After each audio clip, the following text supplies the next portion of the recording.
Hasn't happened. Still a chance. Is it a goal? It is. The Pies are in front. Was it Grundy? It's Grundy. All right, big fella, back again for part two. There was a real Dean Polo dream time at the G's style with the debut, mate, that you knocked it out of the park. But are you going to be a one-game wonder, mate, or are you going to back it up? Nah, hoping to be known as someone with great consistency. So looking to back up the performance. It was great to get such a good reception on the first video, and obviously, yeah, it was nice to get on the channel and chat some SuperCoach draft. So I'm excited to do it again today. Absolutely. So, of course, at the start of the video, we had the fourth now classic league code drop. So we're actually going to drop the date, time, and the league code for the draft league, mate, for the Daz Talks Footy Draft League. Now, if that gets filled between this episode coming out and part three, which will hopefully be tomorrow or Friday, we might do a second one, mate, and get 2 drafts done in one day. That might be a thing, but that is up to the people whether they want to be involved. Fingers crossed they do. Now, we've gone over the early draft picks, mate, the first 2 rounds. We've built the base, but now we need to decide between the good and the bad in the middle rounds, which, although if you get your premiums wrong, you're in trouble, mate. But if you end up taking some blokes when you shouldn't, you're going to be up shit creek without a paddle, as they say. Yeah, I think there's quite a few ADPs that are flipped. I think there's some people who are going way too early and some people going way too late, and they deserve to swap places. So hopefully we can guide you to choose the right people in those middle rounds and build a really well balanced team. Yep, absolutely. So, of course, we're going through the blokes we love, our ticks, our traps, mate. We've got an independent because not you and I agree on everything. So we're going to have our time to shine, but we stand by our lists. So comment below, let us know who you think we got right, we got wrong, and everything in between. You're in the comments for part one, mate. We'll both be there for part two. But let's get into the defense, and we'll start with the ticks. Now, these ticks come from guys whose either ADP is a little bit criminal or just blokes that we're not seeing be talked about nearly as much as they should. This man is the best and fairest winner. He's going to kick us off in the defense, mate. Jordan Ridley. Yep. How is this man not getting the respect he deserves in draft? Yeah, at 39, I think it's too late. He was averaging over 120 before his concussion last year. Obviously, that knocked him around. But I think the important thing for him this year is Jake Kelly. Essendon brought in Jake Kelly in free agency, and he is going to be the one that frees Jordan Ridley up. Jordan Ridley's going to be playing on the third tall or probably the weakest link forward and going to be a pure inset marking player, and they're going to give him the ball out of the back line. So Jordan Ridley is a fantastic option at that spot for me. And look, if you can get Jordan Ridley as a D2, you're flying. But he's that D1 that's plug and play. He's going to be fine. Practice matches as we're recording are starting to happen this afternoon. So knowing my luck with part one, mate, someone's going to go down in an injury today and we're going to look foolish. But as we record now, simply extraordinary that he's going at 39. Let's turn to another best and fairest winner, this time in a premiership year. Doesn't have Bashahuli in the team. So come on down, Jayden Short. Another one who you just go, why are people so cold on him? 42 in a 10-man league, that's the 4th round. Yeah. Like crazy. And Jayden Short has shown that massive ceiling that he can pump out huge scores. And the stats when Hooley was in the team and Hooley wasn't in the team, crazy. Jayden Short put up some really massive scores when Hooley wasn't in the team. And it was obvious that they wanted to get him the ball. He's not there this year, so there's no reason why Jayden Short can't finish as a top 6 defender. And if you're getting that in the 4th round, gee, that's very, very handy. Well, in a 10-man league, like you said, that's 5th. That's the second pick of the 5th round. And if you're not taking defenders, if you've got no defenders in your team after, 4 rounds and this ADP is strong, take him. If you're seeing people in your league going defensive heavy, just pick him up when they're going for the, the Halls and the Lloyds and the Stewarts. If you're going defense or a ruck, or maybe you're taking a punt on a forward first and he's there, goodness gracious me. Let's talk about probably the surprise of the All-Australian team going into last year, mate.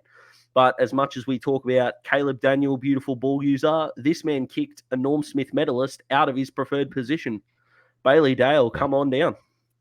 Yeah, and I don't think Bailey Dale and Caleb Daniel are going to take any points off each other. So that's the positive, because they played a lot of footy together last year, and Bailey Dale still put up a very handsome average. Opposition teams have shown if they're going to put a defensive forward on any of the Bulldogs defenders, it will be Daniel. So that's a huge tick for Bailey Dale. He's always going to be able to go about his business the way he'd like to without any heavy opposition on him. He's a beautiful kick of the ball, and he impacts the scoreboard from halfback. Kicks quite a few goals off the halfback line, which is huge for a defender. I think he's going a little bit underrated. People are looking for, as we say, the sexy picks. But this is just a rock-solid D2 that will carry you a long way this year. And I know that I've said things like with some midfielders, and we'll talk about them, that once is a breakout year, but you still need to wait on more. He plays such a SuperCoach friendly game, and he did it half forward as well. It's only going to improve down back. And I agree with you. Caleb Daniel's going to get all the love. Speaking of someone that deserves all the love, mate, your man, Christian Salem, at pick 58 in a 10-man league. That is the 6th round, a man who you believe is a top 5 kick in the league. Yeah, and there's a certain midfielder who we're going to talk about a bit later who's being drafted before this man, and it is nothing short of outrageous that is happening. If you can get Christian Salem in the 6th round, he could genuinely be a D1 option. And I think if you're going to stockpile, if you want to get a star-studded midfield and you're in the 6th round and you've got 3 midfielders, a forward and a ruck, and you're going, oh, geez, I need a D1 here, and Christian Salem's on the board, you are going to be counting your lucky stars. This guy's a beautiful kick of the football. They're going to give him the ball off halfback. They want the ball in his hands. They proved that throughout the final series. We saw how good of a grand final he played. If Christian Petrarca didn't go God mode, Christian Salem was probably in the box seat to win the Norm Smith medal, to be perfectly honest. So stands up in big games, plays a very SuperCoach friendly role, as we've spoken about. And I think he is a really, really attractive option here. I'm probably going to be one reaching on him because I'm a bit higher than a few other people, but at 58, that's just madness. Yeah, it is a bit. And I think if he slipped Maisie, old Frothy's May, just a pineapple that said, let me take the kickouts this year, he's a top 4 defender this year. It's that simple. That's what's holding him back. So speaking of holding back, mate, it was extraordinary when SEN called him injury prone when he's only had 1 injury for his entire career. But can someone explain to me how in a 12-man league, James Sicily is going in the 8th round? What? I can't explain it. If he plays 22 games, he's going to be all Australian. This guy was one of the best defenders in the game a few years ago. 1 freak injury that he has rehabbed for a lot longer than people usually do. ACL, yeah. He's done, 16 months out of the game? Yep. Maybe even a bit longer than that. He's done, I think he did the injury in about round 14 of 2020, sat out the rest of that year, obviously, had surgery straight away, and then sat out the whole of 2021. So he could not be any more ready to go, and people are still questioning it. It's bizarre. All the news out of Hawthorn is that he's flying, he's taking the piss off halfback, he's back to his old self. So at 87, please, if he's anywhere close to 87, just take him. Trust me. If you're in a 12-man league, right, and you've got, mate, let's say you're 5 rounds in and you've got a ruckman, 2 mids, a forward, and a defender, he's next. Just make him next on your board. You could be getting an All-Australian caliber player as a D2, maybe. This is extraordinary. So, and like Salem, sorry to cut you off, but like Salem, he's another one. If you're stretching and you've gone into the draft and said, all right, I need to get midfielders early. I want to get a great ruckman, top end forwards. If you're in the 7th round and you don't have a defender yet, and James Sicily is on the board, he is a more than viable D1. I think he could be a top 6 defender at the end of the year. So there is absolutely nothing wrong with waiting on defenders, getting Sicily, and then looking at some nuggets who we're going to talk about in the next video to round out your defense. Mate, 100% that part 3, the draft nuggets. If you're thinking, I'm screwed if James Sicily's my D1, what do I do? Stick around. We'll walk you through it in part 3. It'll be absolutely fine. So that's our list of a top 5, mate, but we're going to go independent style because we can have disagreements, you and I, and this is where the debate opens up. So let's go to my tick first. And yes, Caleb Daniel is my tick. Now, 54, I think the ADP is not the problem here. The problem is Luke Beveridge. That is the question mark on helmet. He's one of the best kicks under 40 metres in the league. And if you remember, Robert Harvey won 2 Brownlows doing that. Caleb Daniels not winning 2 Brownlows, but this 30, 40-metre pass that fans seemingly hate for some reason when it comes to best users in the league topic, in SuperCoach, it's brilliant. He's the king of the 1-2 out of the back pocket. This is a tick with half a question mark, and unfortunately that is Bevo. Now, when your coach is the problem, it's kind of good because you're a fantastic player. But Bevo, just playing properly. And if you've got people in your league that had him in Classic last year, he could be a genuine draft nugget because there was a certain game in Ballarat that he's going to make people go off him real quick. I love the helmet. I'll be picking him up hopefully in a few leagues.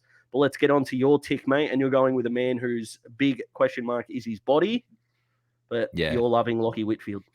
I just think that with Toby Green out, they're going to move a midfielder out of the midfield to play forward, most likely Tim Taranto, who we'll touch on at some point. But I think Lachie Whitfield's best asset is his endurance running. Not put him in the midfield or on wing. Let him use his strength. And I think late in games he's going to be very valuable getting those, cheap disposals at the end of the games just because he works harder than anyone else on the field. So at that price point, you can get genuine midfielder for your defense. And I think that it's about time that he got some luck. He's due for some luck with his body. Yeah. Those freakish little injuries that he picks up, 1 year they need to be cut out. So I think this could be the year for Lachie Whitfield. I'm willing to gamble on it. And if you are picking up Lachie Whitfield, stick around for part 3 with the draft nuggets because you might need a nugget on your bench that if Whitfield does go down a week here, week there, you can have a ready-made replacement. So all the research makes sense. Let's get on to the traps for the defense, mate. Now, Aaron Hall, we said it in part 1 that I believe that he's a, top 2 round pick or a top defense option. He's got a bit of a hammy problem, might miss round 1. He'll be back for round 2. So, for the love of God, stop reaching on Jack Ziebell. How is he a top 25 pick? Top 25 player. And I've gone the polar opposite on Jack Ziebell. I couldn't have been hotter on him last year at this time. You were the advocate last year. If we did this episode last year, I would have been smashing the buy button. But now, please stay away. Just stay away. It's gonna be a one hit wonder. I think so. Do yourself a favor and don't put yourself through the pain. And as much as I get that an argument can be, it's still going to spend a lot of time down in North's forward half.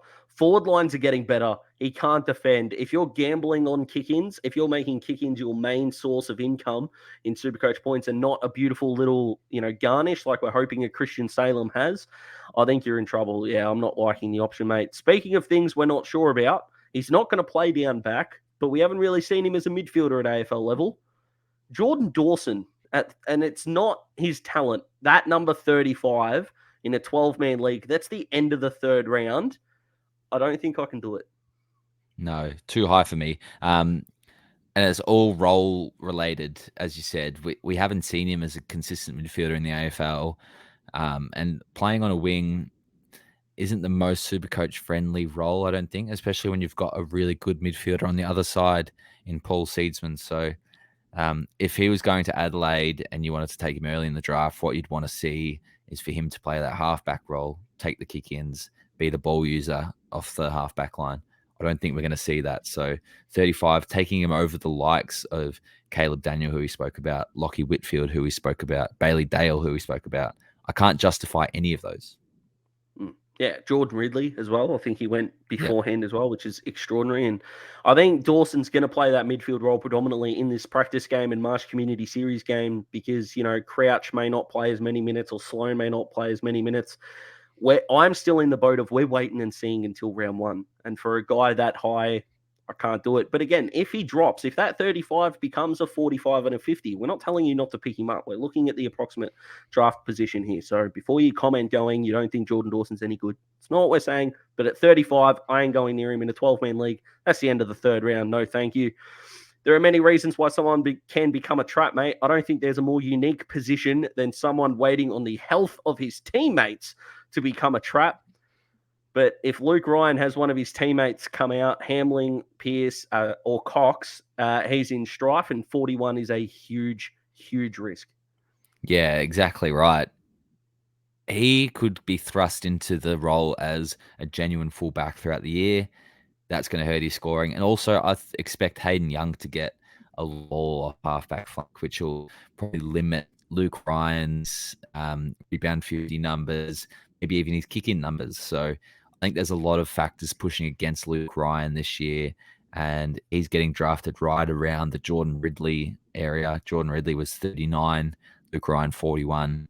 I'd be taking Ridley 99 times out of 100. So I just think it's too high. 100%. I'd even argue that Dawson, rightly should be higher, but both ADP should be pushed back.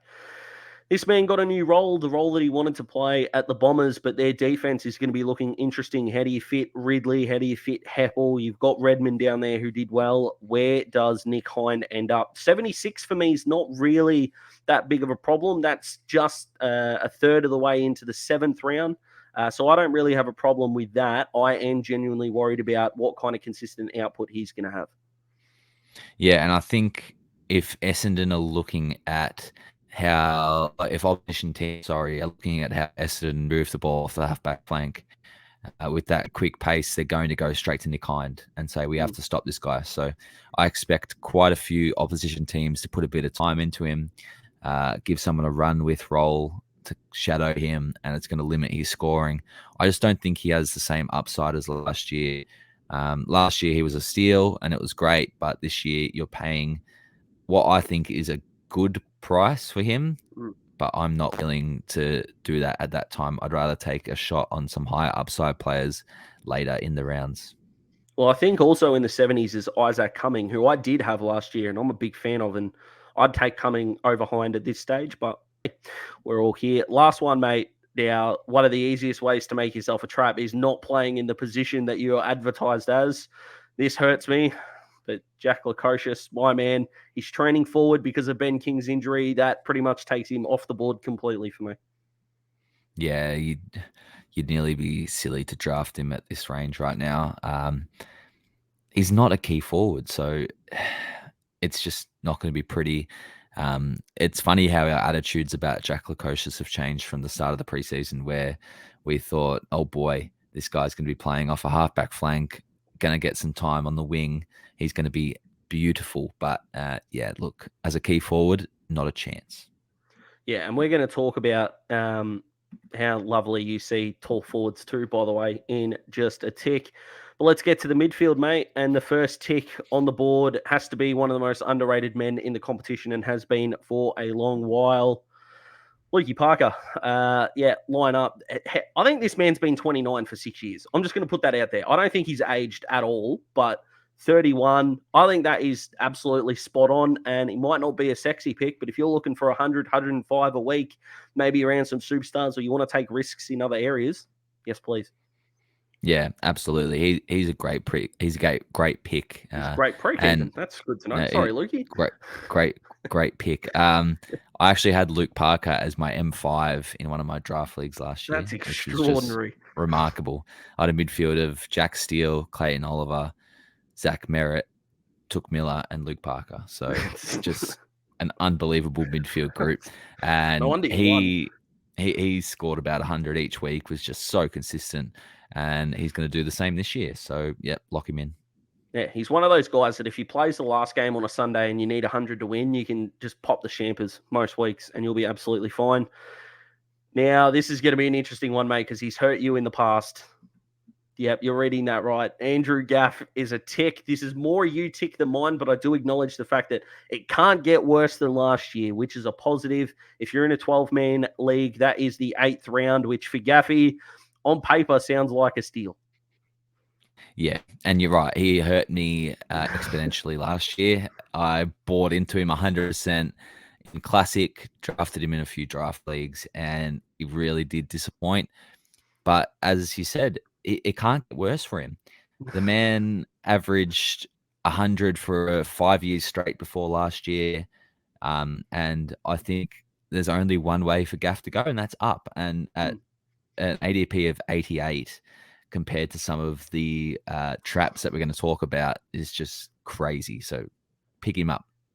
It genuinely is. And with Shuey injured, Greg Clark, the mature aged recruit draftee, he's got a shoulder problem as well. So Gaffy, I mean, look, he's already 2 or 3 in the depth chart, wherever you put him, but the importance and the fact there's still expectations that the Eagles really like it. Now, the man whose ADP is exactly 1 after Gaffy, surely he gets healthy. Surely he's fine. The reports are that he's doing fantastically. So if your draft league is Monday, you are flying because his ADP could shoot up 25 in the space of a weekend if he gets through.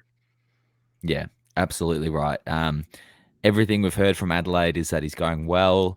I don't think that they'd try and pull the wool over our eyes with that. I think he's genuinely going well. He had a whole year of football last year, so his body should be well rested. And we know the kind of scores he can churn out when he's fit. So to get him at this spot would be crazy. I've got him in Classic. I'll be trying to get him in draft. I'm buying in. At 89, like his ceiling is Tom Mitchell. And if he gets through every single game, his floor is going to be 100. Like 95 would be a bad year for him. At 89, that is extraordinary. 89, you're probably looking at getting him as an M3, M4 in draft, which is extraordinary, which we love. Now, our last ticks, mate, for the midfield is actually a tie because of a certain player going down injured, with Sam Walsh not there for the opening month. Now, a report came out that said he's going to try and get back by round 2. If anyone can, Sam Walsh can. Regardless, I think there is a genuine case to be made that Adam Cerra and Patrick Cripps at 93 and 102 is simply too low. I know Cerra's changed clubs. I know Cripps has had 2 down years. I can't see anything but upside at these spots. Yeah, Cripps is in the same boat as Gaff where it can't get worse. I think his average has dropped about 36 points in 4 years. Yeah. Go back to the 120 he averaged in 2018. So it can't get worse for him. He's going to at least start the season really well, I think, before his body takes its toll. And as you said, Cerra, I was worried about Cerra early days, but now that Walsh is out, I think it's a really good chance to scoop him up. And if they both start on fire before Walsh comes back, flip them for someone who hasn't started as well, who has high upside, and get better value for them. Even depending on what trade you can do, because we'll talk about him as well, but if Cerra starts like a house on fire and Toby Green's coming back and you're looking at Timmy Taranto and you might need someone up forward, bang, bang, 1 for 1. Someone's going to be frustrated with Taranto if they haven't put the research in and know what's going on.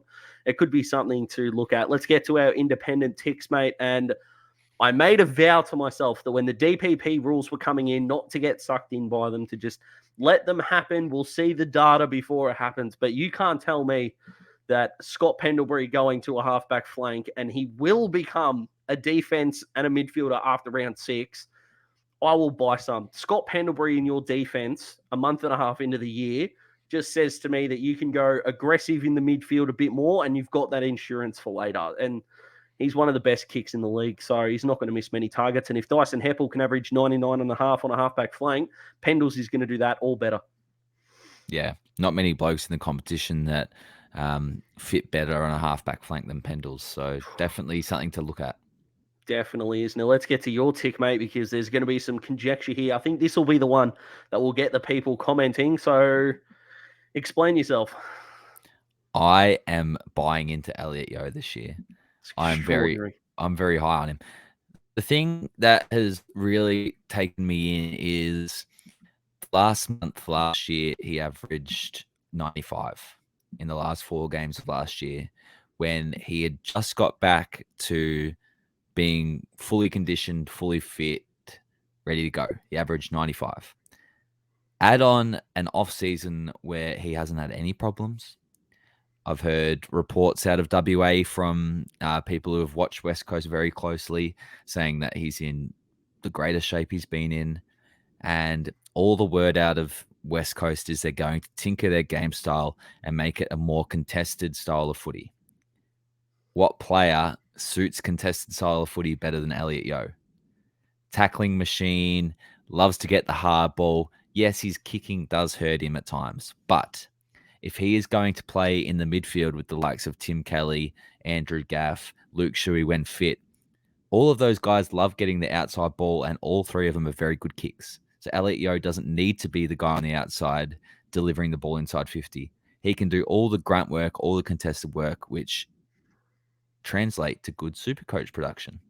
So when you're getting him in the hundreds, a guy who I think could average triple figures, it's just a huge steal. And if you're brave enough to do it, like I am, you'll be rewarded handsomely for it.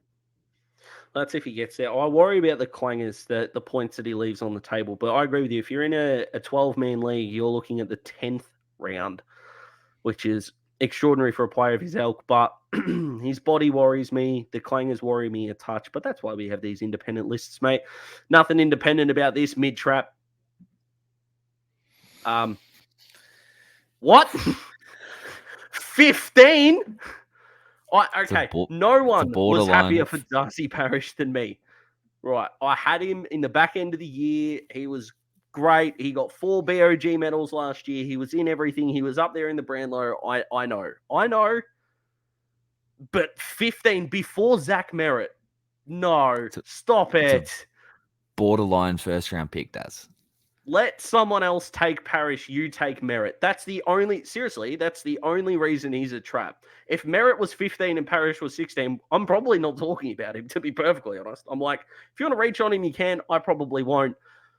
But if Merritt, if you've got the pick, if someone's making their selection and you've got the next pick and you really want Merritt and they take Parish, you're laughing. When you've got such a breakout year like that, he's going to get tagged. And he didn't cope with that last year at all. Merritt's been tagged and still churns out hundreds. And I hope Darcy goes really well, but 15's the number that's just messing with my head at the moment. Yeah, it's definitely too soon. I don't have to add much because you nailed it. This one hurts. But there is a number, and it's not his ADP. Well, it might be, because Travis Boak is 34 this year. His ADP can't be 34. I know he's the second midfielder, but oh boy. Yeah, this one hurts me because my team name is, it's all about Boaky. He's my team name, Blokes and Hoes. Shout out to Step Brothers, one of the greatest movies of all time. But yeah, it's the way Port Adelaide are going to get success this year is they need him fit and firing for the finals. So flogging him throughout the year, playing him 90% time on ground, having him top 2 in centre bounce attendances throughout the regular season, it's not going to work. He's going to be burnt out. He's going to be cooked by the finals. So they need to rest him during the year, limit his time on ground, and limit his centre bounce attendances to key moments during the game. All of those things are going to be terrible for his SuperCoach production. So at 34, it's just too soon, considering the people we've spoken about as ticks. Yep, absolutely. All right, let's move on. This one hurts me. These traps are seemingly hurting us, but I love this man. Top 50. Keays, I love you.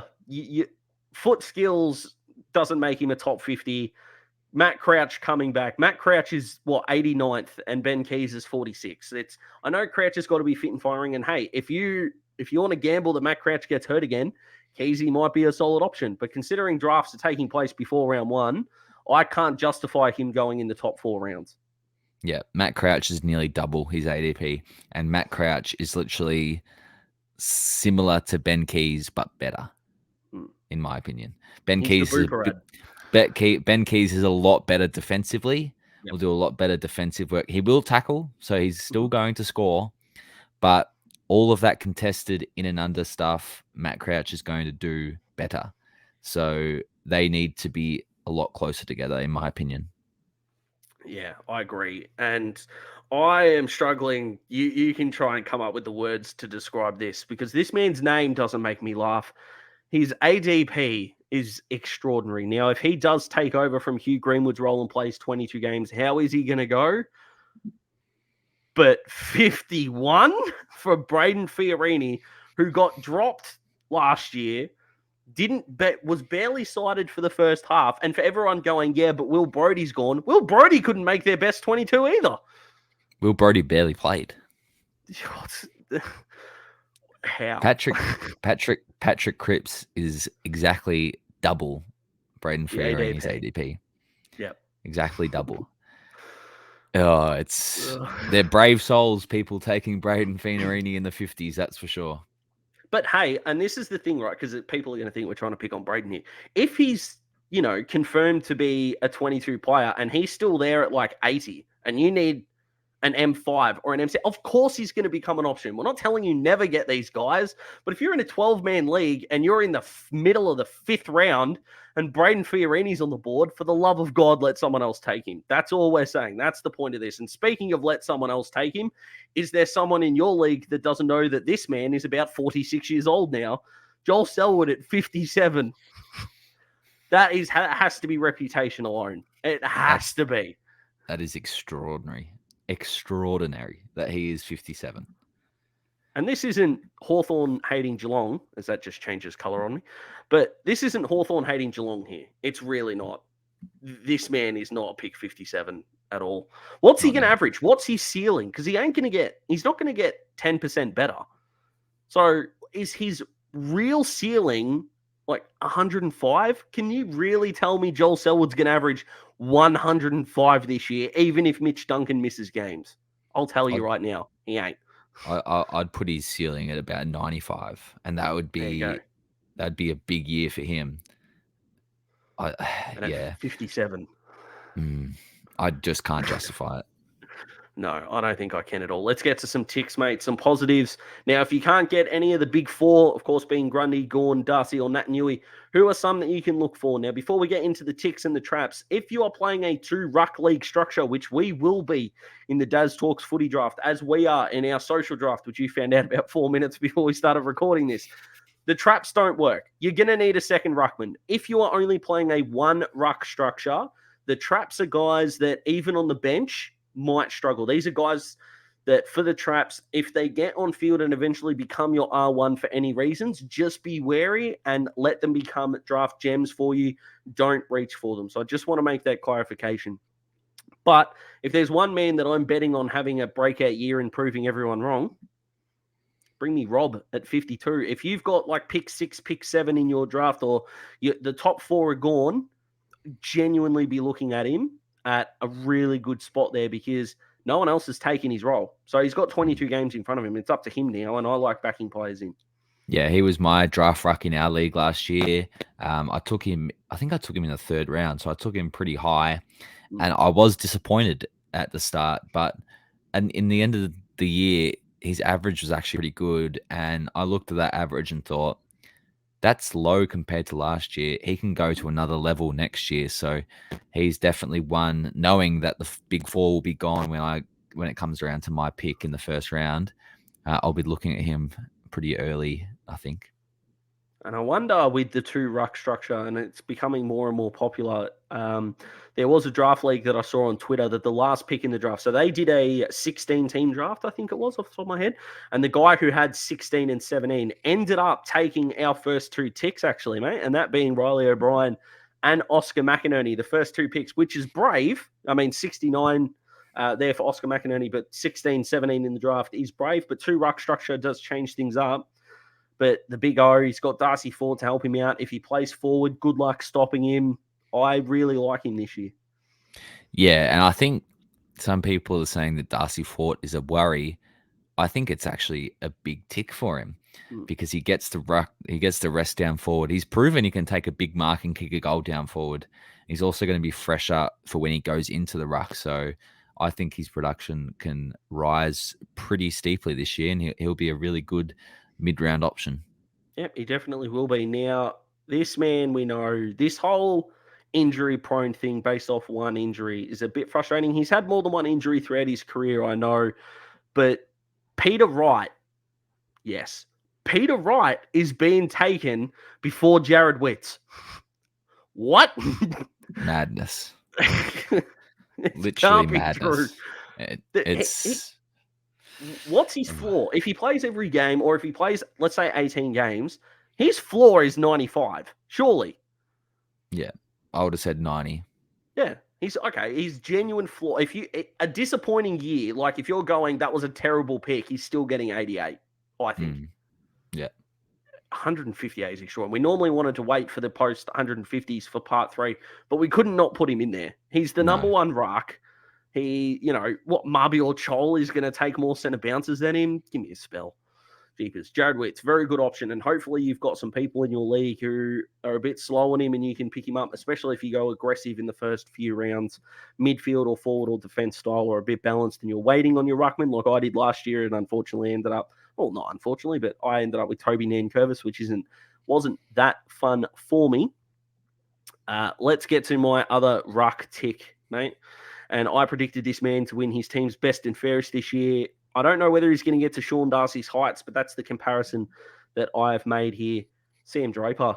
He's got the mullet. He's slimmed down a bit of size, has got more muscle in him, and apparently he's been working on his legs a lot in the off-season, so he can kick more than 35 metres at Marvel, which is all we're looking for. Yeah, if they let him off the chain and don't rest him every 3 weeks, then it's definitely a great pick. Definitely a great pick. I picked him up late in our draft after Nank went down, and it was an extraordinary ride at times. But yeah, if he's solidified in the 22, then we can fly. Let's get to the forward ticks here. If it'll load on my screen, that'd be extraordinary. And let's start with a man that we're both suspecting will go bunter, Dustin Martin.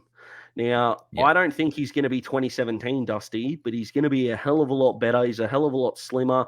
Coming off the injury. Oh, and by the way, apparently he's not injury prone, but everyone else is that gets accidental injuries. Who would have thought? But the Richmond aren't at a stage where he can take it easy during easier home and away games, I don't think, which means I think he'll be more consistent. Yeah, and he's coming off an injury. He'll be hung. It's the first time he's missed time in a long time. So he's going to be hungry. He's not going to want to rest. He's going to want to play every game. And they need him to be good this year in order for them to have success. So I've never been a big fan of Dusty in Supercoach, especially throughout their premiership winning years when they were dominant. I just thought that everyone reached for him too early. But this year, I don't think there's going to be reaches. I think if you can get him as an F1 in a pretty weak forward class this year, bang, lock it in. Yeah, I reckon lock it in as well. And if you've got no VC option, this would be a really, really big gamble. But put the captaincy on him for round 1 against Carlton, because he treats Carlton like if it was real life, he'd be put in prison for the amount of assault that he's done on Carlton over the years. It's extraordinary. So put the C on him, I reckon. If you've got a VC option, Dusty's your VC for round 1. Absolutely, no matter who picks him up. Let's get to another tick, mate. And I made sure this wasn't biased, but he's my favorite non-Hawk, I should say. Zak Butters at 82. He's playing midfield time, mate, and he's one of the only midfielders that if he does get put on the graveyard of the half-forward flank, he can still score. 82, that's a steal. Yeah, puts up big scores as a half-forward flanker. So imagine what he can do as a midfielder. Considering Trav Boak and Robbie Gray were ranked 2 and 3 in their centre bounce attendances during the finals, they desperately need some youth in that midfield group, and I think Zak Butters is going to bring a different dynamic. He's going to have a pretty big year. Just 30 seconds to go in the prelim, mate, and they get the tap. Ollie Wines to Zak Butters to Carl Amon, delivering inside 50 to kick the winner. That sounds a lot more enticing than 2 34-year-olds. Sounds harsh, but that's where we're at. Speaking of blokes we expect to break out, if Zak Butters is my favourite non-Hawk, this man is a very close second. Same name, different spelling, Zac Bailey, 95. Goodness me, that's the end of the 8th round in a 12-man league. And with, like you said, a weaker forward class than we initially expected, F1 does seem a stretch, but if you are going heavy on the midfielders, you might have to bite the bullet. But I really like what I see, mate, especially with Chris Fagan's comments about the midfield rotation. Yeah, well, that's exactly right. And Chris Fagan came out and said that he's going to be looking at people like Zac Bailey, Nakia Cockatoo, and Cam Rayner to play a lot more midfield time. So that's a massive tick for Zac Bailey. He is one of the best players in the AFL around goals. I think he always knows where the goals are and seems to be able to kick goals pretty regularly. So that's a good source of points for him. If he can go in and be like a 50% midfielder, 50% forward, I think he's going to have a pretty good average. So at nearly the triple figures ADP, big tick. Absolutely, and he's the only man in history that fans know he's got 2 goals after the siren, but the officials say 1. How he didn't get that holding the ball against Geelong, it's extraordinary, but that's not what we're here to talk about. Now, this man has become more maligned than I think he deserves, and I know what everyone's going to comment when they see that name. Seriously? Yeah, have you seen how weak the forward line is? This is Stephen Cornelio at the end of the day. 2 bad years, I know. That, to me, says chip on his shoulder. He's got co-captaincy now. It's not all on him. He can relax a bit. He can breathe a bit. Is he going to play his very best footy? I'm not sure. But considering that your draft order on the SuperCoach app, if you haven't done your draft yet, is in Classic Price's order, he's going to be way out of range for people that haven't put in the proper research. Oh, boy, he's a genuine steal. Yeah, and 2020, you could see from the documentary that the captaincy it was like he was carrying around 100 kilos of bricks on his shoulders. It just didn't sit well with him. And then last year it was injury. He had 2 pretty substantial injuries. So there are genuine excuses there. As you said, he's sharing the captaincy now. He's fit and healthy as it stands. So I think that Cogs is a fantastic pick, honestly. He's one of my favorite players. So I'll definitely be looking to draft him. If you can get him at like an F3 in draft, goodness me. Absolutely. Now, with the mock drafts, mate, like because the bots just take the order, continuously seeing him at like F5, F6 is just something that makes me happy. So this man, this is why you do your drafts later, because we needed to see St Kilda's match sim. And when I hear played 3 quarters and 2.5 of them were in the midfield, Jade Gresham, yes, please. 157. That is the number that stands out. That's the 13th round. Sorry, that's the 14th round of a 12-man team, of a 12-man league. 14 rounds. Yeah. He has the potential to be a 90-plus guy. Yeah. He started in the midfield before he tore his Achilles and had a score of 90 and 120. It's just madness that he's falling this far down. And I understand why he's currently there. But if that number is not risen before you do your draft, please don't overlook it. Go down to the bottom, find Jade Gresham and draft him as a forward, because it's going to pay off. If you can, if you get him as your second last forward or your last forward even, you've done extraordinarily well. Again, we're not saying to reach on him and make him your F2 or your F3 or any of those things, but I understand when people say I'm worried about the injuries. I know, but worry about what he's doing now. And what he's done now is everything that's required of him in the program, every bit of minutes management that St Kilda have put him on, and he's passing with flying colours. Watch for the preseason games. Watch for the practice games. If he gets through them, not only are you going to draft him, get him in your classic team too. Goodness me. Now let's get to the independents, mate, because you hate tall forwards, and I do too, except for one of them. He is the most durable tall forward. He takes ruck contests inside the forward 50, so he's getting hit outs. He's not necessarily getting them to advantage because he keeps taking it out of the ruck, but they do result in goals as well. He is a better option in SuperCoach now than he was 6 years ago, which is extraordinary. I know you're not as high on him, and I'm not going to reach for him. There is a part of me that's going, geez, if I load up midfield and defenders, could he be my F1? And that's a genuine question I'm asking. I hope he is, for my sake, in our league. I can't do it with tall forwards. I just can't. I don't see the value in it. And if Geelong aren't as good this year, he's not kicking as many goals. Jeremy Cameron is going to be starting, at least if he stays healthy. So he's going to take points. I just can't do it, personally. Geelong are going to play quicker. Get them on GMHBA. I think they play their 9 of their last 13 games. If I don't draft him, geez, I'll be trading for him after the bye. Goodness gracious me. Let's get to your independent, mate. He's the comeback story, the former number 1 draft pick, and you are buying some. Cam Rayner. I've actually had Cam Rayner in classic and draft before, and he's been a good. Well. It didn't go as well as I wanted it to, but he churned out some big scores. And you know what the key is? What's that, Again, mate? same as Zac Bailey, mate. Chris Fagan has come out and said that they're looking for Cam Rayner to play massive midfield minutes this year, coming off the knee. They had an intra-club, and Cam Rayner played a half in the midfield, and they reckon he had about 18 touches as a pure midfielder in the first half before obviously managed him because of his knee. So, if he can do that in an intra-club in midfield, that gives me great hope that he can produce in an AFL midfield during the season. So at that ADP, 166, I think it was, if you're getting Cam Rayner as your last forward, then that's great value. Yeah, definitely as a last forward. If there's still another forward spot on my bench, I'll probably be looking elsewhere. But my big problem with Rayner is if he's not at the centre bounce, can he score? It's not a great set shot kick. So these things are what we talk about. This is why they're their independence, mate. But let's get to the traps. Now, shout out to Dill, who commented about this man going early in the draft because he's got the DPP. He's not a draftable player, mate. He could be the biggest trade target in drafts after 6 weeks. Timmy Taranto. Yep.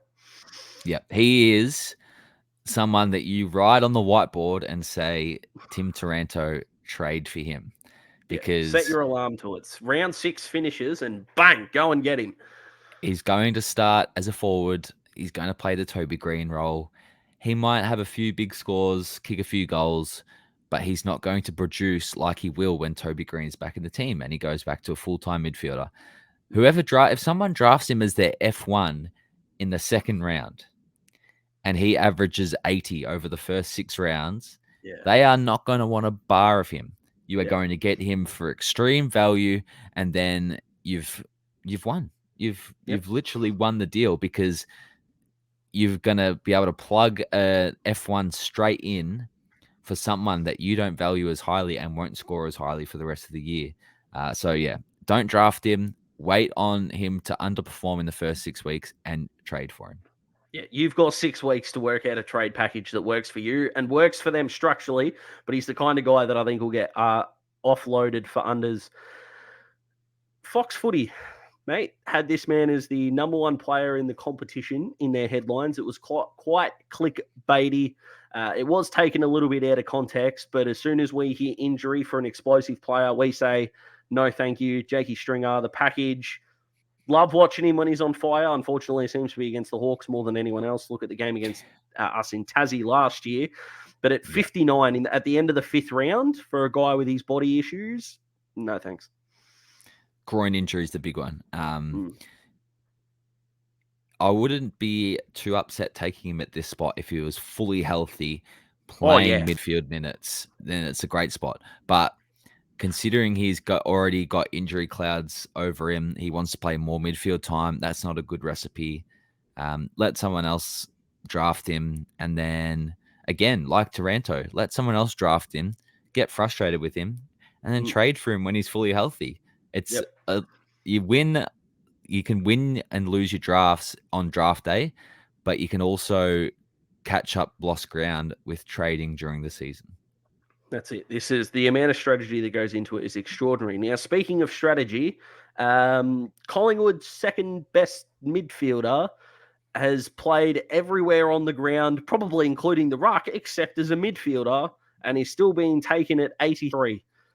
I don't know whether to blame Steele, to blame Collingwood, or whatever, but end of the 7th round, he's got DPP, which does help a bit, but there are better DPPs in the forward line. Yeah, we spoke about with the first video, Jack Crisp, and how Collingwood come out and said 18 playing in the midfield. I don't think I saw Steele Sidebottom's name mentioned there, which worries me. It really worries me. He could be the permanent half-forward flanker, but the problem is his kicking has been poor in the last few years. He doesn't seem to be hitting as much targets as he used to. He used to be a beautiful kick and someone you could really rely on, but at the moment, he's missing a lot of targets by foot, and his kicking efficiency has not been great. So, I would be passing on Steele at all costs. We spent sort of 3 years ago, or 2018, asking if he was the best left and right foot kicker since Sam Mitchell. And now his new nickname's Bob Marley because all he does is hit grass. What are you doing, Steele? We need to get around you. Now, let's get on to a captain, mate. It's not often that a captain is a trap, but big boy McAvoy, he's got the DPP, which is handy. He is going to be playing more forward, and he's a beautiful set shot kick, but without the hit-outs and the hit-outs to advantage, I don't see his score going anywhere near start of the 8th round. Yeah, rucks as forwards are usually a big tick, but I don't think he's going to play that much ruck. I think he is going to be a genuine forward because we've got Ned Reeves, who showed some great flashes last year, and we also brought in Max Lynch as a ruckman from Collingwood. So I think with big boy's age and going towards a more youthful sort of setup at Hawthorn, he's probably going to be stuck down forward and could have some really, really poxy scores throughout the year if the games don't go to script. Yeah, absolutely. So I'd be staying away from big boy. And even if, Hawthorn we're not looking, I don't think the Hawks are thinking they can play finals either. So even if we are getting smacked, getting experience in the Reeves and into Lynch, their intra-club matches have been extraordinary. Reeves better at the contest. Max Lynch's endurance has been a standout. Now, we talked about Patrick Cripps being 102 in the ADP. And if you're thinking, wow, must be some extraordinarily good players being taken before him. And instead of looking 10, 20, 30 picks before him, let's look at the very pick before people are taking Patrick Cripps. If you're wondering who it is, you don't need to Google it. It's Charlie Dixon. What? He hasn't kicked 50 goals in a season at all. And he's injured. And he's in, yeah. And he's a tall forward. Who's doing this?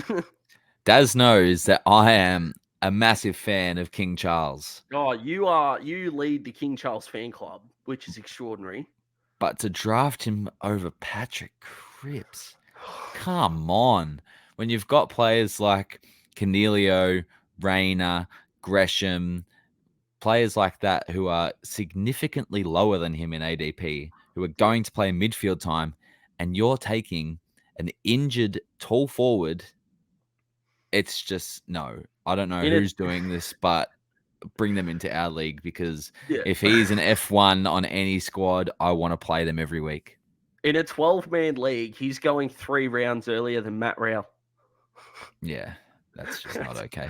What is going on? So that's it, mate. We covered nearly 30-odd plays there with some good banter. For all of those that stuck around, if you did this in one sitting, number one, I hope your day hasn't been all that slow, but we really appreciate you sticking around. If you've done it incrementally, we really appreciate it. Smithy, you've been extraordinary as always, mate. We might need to keep you on the payroll, I reckon, here. You've done extraordinarily well. We really appreciate it, mate. We'll be in the comments as well. Let us know who do you think is underrated and overrated in the draft rankings. If you join the draft there, all the date and the time is all there. If you can't make it down the road and you've already joined, just please do the consider a thing and drop out. We don't want any bots in our league. We want the real people who want to get involved. If you want to join the Classic League, that's at the very start of the video, and I'll probably put it in at the end as well. Part 3 is going to be strategizing your bench. Who are some draft nuggets that we can either plug on the field or plug on the pine and get us good results? And then from there, you guys will be equipped to win your draft leagues, unless it's ours, because Smithy and I are going to be looking to take that down. But we love the competition, mate. We'll see you in part 3, big fella. And to everyone out there, we hope you've had a good day, and goodbye.